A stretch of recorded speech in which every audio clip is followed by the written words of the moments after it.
নমস্কার, আপনারা এখন দেখছেন আরবেন লাইভ 24 নিউজ চ্যানেল। এই মুহূর্তে রয়েছে আমরা মিশন রোডে, চাবি গেট টু মিশন গেটে যেতে যে রাস্তাটি পড়ছে সেই রাস্তাতে রয়েছে। এই মুহূর্তে ব্যবসায়ীদের সাথে আমরা কথা বলবো। এখানে দেখা যাচ্ছে 3-4 দিন আগে রেলের তরফ থেকে এখানে ক্রস চিহ্ন দিয়ে গেছে প্রতিটা দোকানের বাইরে, আপনারা দেখতে পাচ্ছেন। এই মুহূর্তে থার্ড লাইনে কাজের জন্য চলুন সেই বিষয়ে আমরা কথা বলে কিছু জেনে নেবো। আমরা এই রানাঘাট চাবিগেট থেকে মিশন রোডে আমরা দীর্ঘ বহুদিন ধরে দোকানদারি করে নিজেদের পরিবারগুলো বাঁচিয়ে আসছি।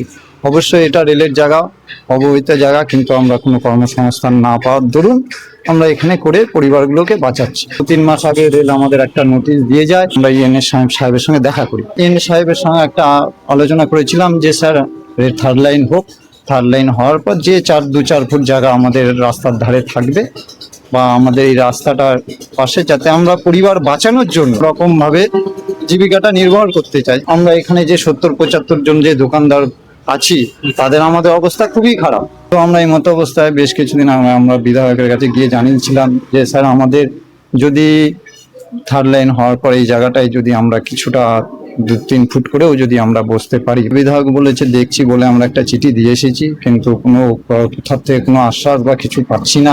যে আমার বাড়িতে বেশ কিছুদিন, গত 4 মাস হয়ে গেল, একটা বিধ্বংস আগুনে পুরো বাড়ি সম্পূর্ণ ছারখার হয়ে যায়। মধ্যে আমার বাড়ির আমার মা, বউ, 3-4 জন অসুস্থ।